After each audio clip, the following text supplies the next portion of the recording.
कि टीचर आपसे कहे कि कल आपका एग्जाम है, English, history, geography, civics, science का होने वाला है और इनमें एक चैप्टर ऐड कर दिया गया है जो कि बहुत ज़्यादा बड़ा है और बहुत ज़्यादा मार्क्स का उस चैप्टर में से आएगा, तो दोस्तों आप एकदम से चौंक जाएंगे, आप डर जाएंगे कि यार मैं एक दिन में कैसे तैयारी करूंगा। तो दोस्तों आज मैं आपको बताऊंगा तरीका, किस तरीके से किसी भी चैप्टर को, सिर्फ न सिर्फ इंग्लिश को बल्कि हर उस सब्जेक्ट को जो इंग्लिश भाषा में है, history, geography, civics, science, Hindi में भी इसको अप्लाई कर सकते हैं। कैसे आप तैयारी करेंगे कि आपके दिमाग में हमेशा के लिए वो चैप्टर छप जाए।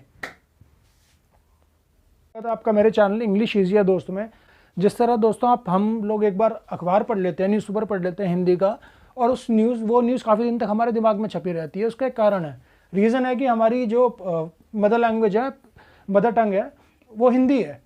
तो शुरू से हमने उसको सुना है, पढ़ा है उसी तरीके से। तो एक मैं तरीका आपको आज बता रहा हूँ कि कैसे आप इंग्लिश के चैप्टर्स और इंग्लिश भाषा में जो भी सब्जेक्ट होगा उसमें किसी भी चैप्टर को अच्छे तरीके से सिर्फ आपको एक बार पढ़ने की ज़रूरत है। तो इस वीडियो को ध्यान से देखें, बहुत इंपॉर्टेंट है ये दोस्तों। सबसे पहला तरीका क्या है, मैं आपको एग्जाम्पल के साथ बताऊंगा। आपने कोई भी चैप्टर लिया, फॉर एग्जाम्पल मैं एक बुक दिखा रहा हूँ, इसमें एक चैप्टर है ट्रांसपोर्ट एंड कम्युनिकेशन, ये इस चैप्टर का नाम है, ट्रांसपोर्ट एंड कम्युनिकेशन। तो पहला पॉइंट है flip the pages. Flip the pages का मतलब है, फ्लिप का मतलब होता है पेज पलटना, और पिक्चर्स मैंने इसलिए लिखा है कि पेज पलटते हुए आप धीरे धीरे पिक्चर्स को देखेंगे जो फोटोज बनी होती हैं। छोटी क्लासेस में बुक्स में पिक्चर्स बनी होती हैं, बड़ी क्लासेस में कई बार नहीं बनी होती, लेकिन फिर भी पेज पलटने के क्या फ़ायदे हैं आपको मैं बताता हूँ। अब दोस्तों ये बुक है, इसमें आप पेज पलटेंगे लेकिन थोड़ा सा धीरे से। ये चैप्टर थोड़ा छोटा है, जिनमें जो बड़े चैप्टर्स होंगे उनमें भी सेम प्रोसेस होगा। जैसे ये पेज है, इसमें मैंने पिक्चर देखी, ट्रांसपोर्टेशन एंड कम्युनिकेशन हमने देख लिया, ये चैप्टर का टॉपिक है कि ट्रांसपोर्ट और कम्युनिकेशन से रिलेटेड कुछ ना कुछ होगा।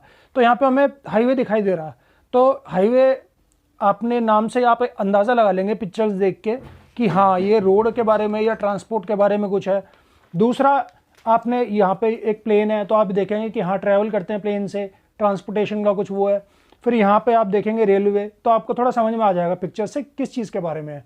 यहाँ बच्चा फ़ोन पे बात कर रहा है तो आपको ये समझ में आ जाएगा अच्छा कुछ टेलीकम्युनिकेशन वगैरह का भी है, टेलीकॉम का कुछ है। इस तरीके से फिर आपने पेज पलटा, फिर एक प्रिंटर आ गया तो आपको टेक्नोलॉजी के बारे में लगेगा कि हाँ यार इसमें इसके बारे में भी कुछ बताया गया है। फिर टीवी है, ऐसे ही FM है। तो आपने पेज पलटे तो आपने पिक्चर्स को देखा, आपको पिक्चर्स से थोड़ा सा अंदाज़ा हो गया कि ये चैप्टर किस बारे में है। थोड़ा सा तो आपको टॉपिक से ही पता चल गया था, हेडिंग से, चैप्टर से, लेकिन पिक्चर से भी समझ में आ गया। तो एक तो ये फ़ायदा है। दूसरा ये कि आपको थोड़ा पता चल गया कितना लेंदी है। वैसे तो दोस्तों जब हम पेजेस गिनते हैं, शुरू में देखते हैं इंडेक्स में लिखा होता है कि 8 पेजेस का चैप्टर है, तो आदमी वैसे डर जाता बच्चा। लेकिन ऐसे इस मेथड से थोड़ा सा आपको पता चल जाएगा कि कितना लेंदी है, कितने पैराग्राफ्स वगैरह होने वाले हैं। तो पिक्चर्स देख के आपको काफ़ी हद तक चीज़ें समझ में आ जाएंगी। दोस्तों दूसरा पॉइंट है रीड द क्वेश्चंस। अब आप सोचेंगे क्वेश्चंस क्यों पढ़े हैं, वो तो आखिरी की चीज़ है।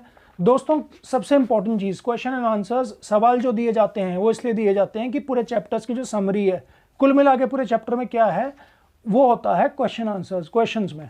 तो आप इसके बाद क्वेश्चंस पढ़ेंगे, आप जब सवाल पढ़ लेंगे सारे तो आपको पता चल जाएगा कि चैप्टर में इंपॉर्टेंट चीज़ क्या है, क्योंकि जो भी चैप्टर में इंपॉर्टेंट ज़रूरी चीज़ है वही क्वेश्चंस में दी गई है, उन्हीं को ही सवाल बना के दिया गया है। तो इसका फ़ायदा आपको तब होगा जब आप चैप्टर पढ़ रहे होंगे तो एकदम से आपको याद आएगा, अरे इसके ऊपर तो एक क्वेश्चन भी था, तो मुझे ये टॉपिक, ये वाला पॉइंट ध्यान से पढ़ना चाहिए। तो दोस्तों दूसरा पॉइंट था ये रीड द क्वेश्चंस, मैंने बता दिया। अब तीसरा पॉइंट ये दोस्तों कि जो भी हर पेज पे छोटी क्लासेस में ज़्यादातर कुछ वर्ड्स होते हैं जो बोल्ड लेटर्स में, डार्क वर्ड्स लेटर्स में लिखे होते हैं, या फिर कुछ बॉक्स बने होते हैं उनके अंदर लिखे होते हैं कुछ वर्ड्स। जैसे कि दोस्तों इस चैप्टर में आपको दिखाता हूँ। अब यहाँ पे ट्रांसपोर्ट बोल्ड में है, रोडवेज बोल्ड में, यहाँ पे बॉक्स बना हुआ है लेटरशिप, बाइसिकल, ईमेल, टेलीफोन, ट्रेन। तो जो बोल्ड वर्ड्स हैं डार्क में, अब जैसे यहाँ पे एक बॉक्स बना हुआ है, इसमें एक पैराग्राफ लिखा हुआ है, उसमें इंफॉर्मेशन है। तो छोटी सी इंफॉर्मेशन पूरे पेज के लगभग जो इंपॉर्टेंट चीज़ है वो इस तरीके के बॉक्सेस में होती है। तो आपको ये पढ़ने हैं हर पेज के, उससे भी आपको अंदाज़ा हो जाएगा।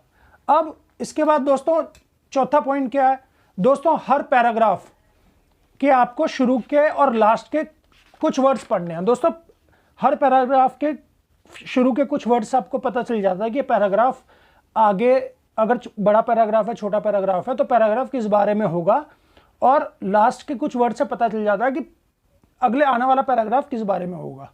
तो फ्रेंड्स पैराग्राफ का आपको ये इस तरीके से पढ़ना है, और उसके बाद आपको लास्ट में क्या करना है, उसके बाद जिस तरीके से आप नॉर्मल चैप्टर पढ़ते हैं उसके बाद आप शुरू से पढ़ेंगे, एकदम शुरू से, एक एक जहाँ से आप नॉर्मल पढ़ते हैं।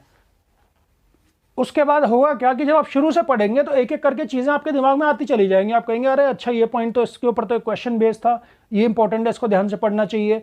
अगर कोई इंपॉर्टेंट वर्ड आ गया, मान लीजिए जैसे मैं आपको दिखा रहा था कुछ बॉक्सेस में चीज़ लिखी हुई है, बाइसिकल वगैरह का कुछ, वहाँ पे कुछ जैसे पेरिशेबल वर्ड एक इसमें लिखा हुआ आपको शायद दिखाई दे रहा हो, उसका कहीं मैं एग्जांपल दे रहा हूँ सिर्फ एक ये, इसका कहीं मतलब लिखा हो तो आपको मतलब वो आपने बॉक्स में पहले ही पढ़ लिया होगा, तो वहाँ पे आपका टाइम वेस्ट नहीं होगा। तो इनको पढ़ते हुए काफ़ी सारी चीज़ें पहले से आपके सबकॉन्शियस माइंड में होंगी, क्योंकि आपने क्वेश्चंस पहले सारे देख रखे हैं, छोटी छोटी चीज़ें पहले आपने सारी देख रखी हैं। तो एक बार जब ये आप चैप्टर नॉर्मली फिर पढ़ लेंगे पूरा, उसके बाद जब आप क्वेश्चन आंसर्स पे जाएंगे तो उसके बाद क्वेश्चन आंसर्स को करने के लिए दोस्तों आपको दोबारा पीछे पलटना नहीं पड़ेगा कुछ, और आपको देखना नहीं पड़ेगा, अपने आप सारे जवाब आपके पास होंगे। और इस मेथड के जरिए ये बहुत लंबे टाइम तक आपके दिमाग में छपा रहेगा ये चैप्टर, आप कभी इसको भूलेंगे नहीं। तो आपको रेक्टिफिकेशन नहीं करनी पड़ेगी, ये बहुत इंपॉर्टेंट है इंग्लिश लैंग्वेज के लिए भी, और इंग्लिश लैंग्वेज से रिलेटेड जो भी सब्जेक्ट्स हैं उनके लिए। और ये टेक्निक जो कॉम्पिटिटिव एग्जाम्स के लिए लोग आगे प्रिपरेशन करते हैं बच्चे, उन्हीं के लिए, उनके लिए बहुत काम आती है टेक्निक। तो फ्रेंड्स इसको ध्यान दीजिएगा, बहुत ही ज़्यादा इंपॉर्टेंट वीडियो है ये। और इस मेथड से सबसे बड़ी बात है, रिवीजन के लिए आपको टाइम नहीं देना पड़ेगा, टाइम वेस्ट नहीं होगा आपका रिवीजन में। तो दोस्तों आप सबसे रिक्वेस्ट है, प्लीज़ लाइक और सब्सक्राइब कीजिएगा चैनल को, ताकि मैं जल्दी से जल्दी नई मुझे मोटिवेशन मिले, मैं आगे वीडियोस बनाता रहूं। और मुझे आप सबका बस ऐसे ही प्यार और सपोर्ट चाहिए दोस्तों। बहुत बहुत धन्यवाद।